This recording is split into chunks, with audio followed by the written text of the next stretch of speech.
Hey everybody, I'm Mark Walters, and I am sitting here with Michael Biehn and Jennifer Blanc, and I really appreciate you guys doing this because this is a great treat for me. It was kind of an unexpected thing to come here to LA and to be able to meet both of you and have some time to talk with you. It's a real pleasure. So thank you, first of all, for doing this.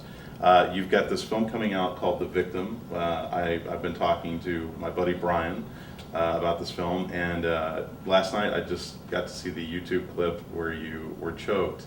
And I have to say, I'm incredibly disturbed, and I feel for you. And I want to make sure, first of all, I'm glad to see you're here and okay, for starters on that. So. Well, that really wasn't that big of a deal. I just told the cop that was choking me out that he should use the LAPD chokehold. Because I figured, if he's a cop, he would know, how to hurt somebody, if he was choking him. And I told him, once I got into trouble, I would kind of tap out. And I guess I wasn't thinking that clearly because I was directing it and moving and directing performances and moving so fast and so on and so forth that I don't know, somehow I was thinking it had to do more with the air supply than this blood supply, and I was thinking nobody's going to be able to choke me. I think they can't choke me out kind of thing, or if I do get into trouble, I'll just tap out. So anyway, he choked me out, and it took literally, you can see it on the thing, it took about 15 seconds. Wow. And or less, and then I tapped him, but I tapped him a little bit late, and I was in semi-consciousness there for about 6, 7, 8 seconds. Yeah, I noticed your hands are. That was the freakiest. I personally can't. You watch can hear it. on the He tape likes to watch it. there's a guy named Tony, and he says he was helping us with stunts, and he said this is not going to happen again, and that's the last thing that I can. The first thing that I can remember kind of coming out of the consciousness, semi-consciousness, Before that I was like, what's going on, man? This is weird. Nobody's coming to my aid. I can't talk. Maybe I had a stroke, I didn't, all those thoughts are going through your head or whatever. But, they do this in, Army techniques and police academies, and they choke out people all the time. You see it in WWF. I mean, it happens all the time. And you just, you tap out. I mean, otherwise, you're going to die. Yeah. But once you tap out, it was a little over the top. I didn't expect it to happen, but when it really comes down to it, it's not. It wasn't any great. Well, I wasn't in any danger. He was back to work in 10 minutes. That's the part we don't see. The scene. That's the part you don't see. Reshooting the scene with a little bit different chokehold. Yeah. Well, Tony at that point, Tony Snagoff's our stunt guy, and he just at that point, liability-wise, not only was he our stunt guy, but we were shooting on his land because he is a location guy, and he wasn't going to have it at that point. So. Yeah, well, I wasn't going to have any more of it either. I had enough. But even if you wanted more. Plus I had to act from going, fully, aware, very slowly into losing my breath and losing my blood supply, and then getting to a point where it looked like I was almost dying, and I couldn't do that when somebody was really using a chokehold on me. So Yeah. Well, now tell people about this movie. It seems like kind of an interesting. Obviously, I guess a thriller is the way you would categorize it, but still almost kind of a bit of horror in there, I guess you could say. I think Michael has and I both have a little bit of a different take on it, but it is for the thriller and horror fans, right, for sure. But you want to run with that? Well, I think that more than anything else, I think of it as a grindhouse movie.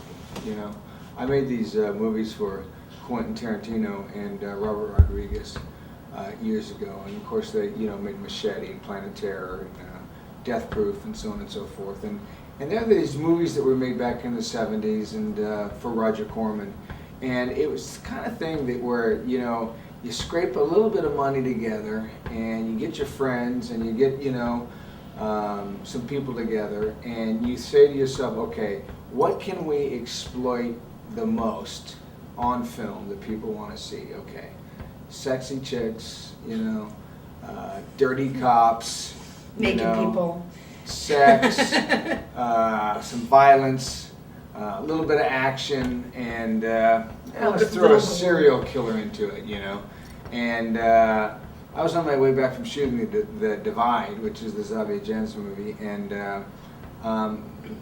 I saw this guy who was reading the book Rebel Without a Crew, which is Robert Rodriguez's Yeah, movie. great. And I work with Robert, and you know, I work with Jim Cameron a lot too. And Jim told me about Robert is the thing about Robert is like the brilliance about Robert is that he just doesn't know that he can't do something. So he just like, okay, let's pick up a camera and go, you know. Yeah. I don't have a screenplay. I'll talk to my 8-year-old son, and he'll tell me what the screenplay is going to be, and we'll go shoot it, you know. And so I just said to myself, you know what?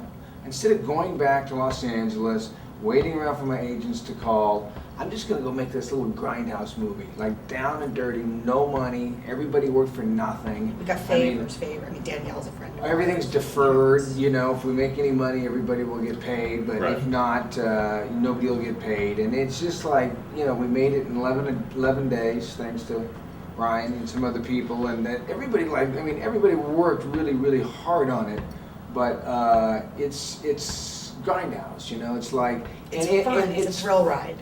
It's fun. It's not to be taken seriously. It's not to be taken like drama. You know, it's not to be taken like, oh, this is going to happen in real life. It's almost like a kind of a tongue-in-cheek kind of like, you know, a guilty pleasure.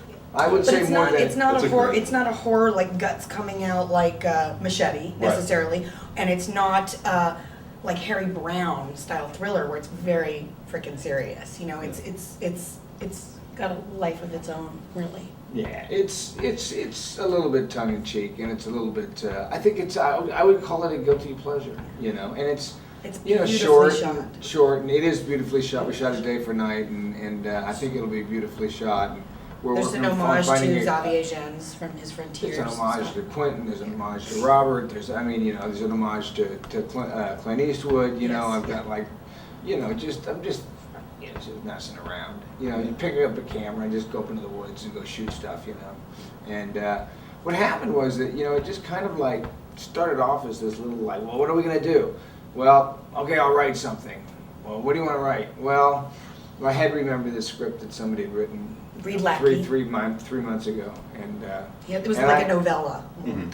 and I had read it and kind of thought, well, there's too much work involved in this for me to be involved with it, you know. And I thought, you know what, I'll just take this and change it. And he kind of there's a foundation of characters, kind of a foundation of the story, the way that we ended up telling it, but I just rewrote the whole thing.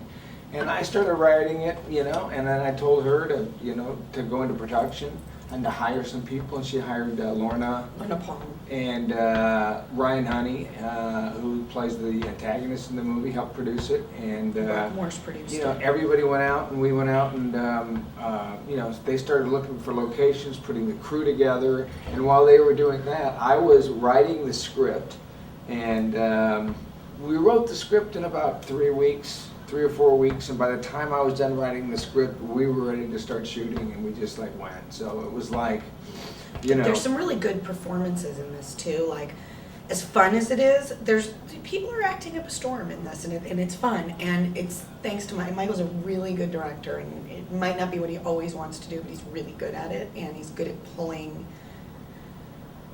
emotion and performances and, you know, something lively. If I don't get it out of right, I people. just beat it out of him. He just screams and yells. You a choke lot. it out of him. Yeah. Now you've got Danielle Harris in this movie too, who I think is terrific in everything she does, and She's one of my best friends. So. yeah. Now, how did you guys meet for the first time? Danielle was my pole dancing teacher. Is that right? We actually used to see each other at auditions, and then I had a friend who she bought some artwork from, and I went over to her house, and she was with Kimberly McCullough, who's her other best friend, who's on General Hospital, and just actually directed her first short horror film that Danielle stars in, which you'll hear about. And they were dancing. They were just she had a pole room, and they were dancing, and Brian and I went in and watched them for a while, and I was like, I need to do this. And she was like, come over, and I'll start teaching you. So I would go over to her house 3 times a week and train and learn how to dance, and we just became like the best of friends. This was like 6 years ago, 5.5 years ago, when we already knew each other, but we got super close. And then she put me in her movie that she directed, which is a short. It's going to be part of an anthology series when they actually get it all together. And she's just a really close friend, and she loves helping friends.